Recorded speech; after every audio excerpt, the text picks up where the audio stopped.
In the question, it is said that a weight of 100 N is suspended by two wires made by steel and copper as shown in the figure.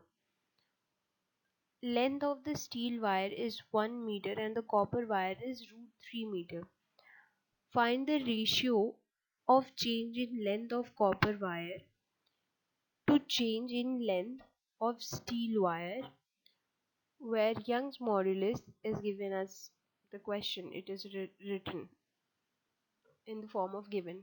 So Young modulus of steel and copper. So there are two wires, and first one is steel and second one is copper, and the length of both the wires are given to us. Now we have to find, due to because 10 kg weight is lifted to by using both the wires, so there must be a change in the length of both the wires.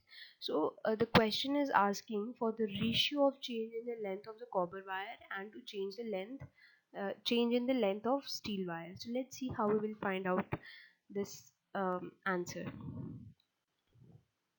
We can see here Ts upon Z, which is equals to Tc under root by 2.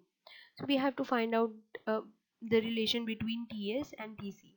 So we can see here it is very simple.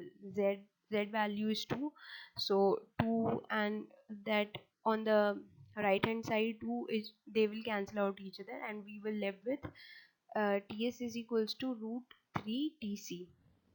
Now by putting further by putting further in the equation given below in the second last equation, we will get the value 2. So this is the answer for this question 2. For this question the answer is 2.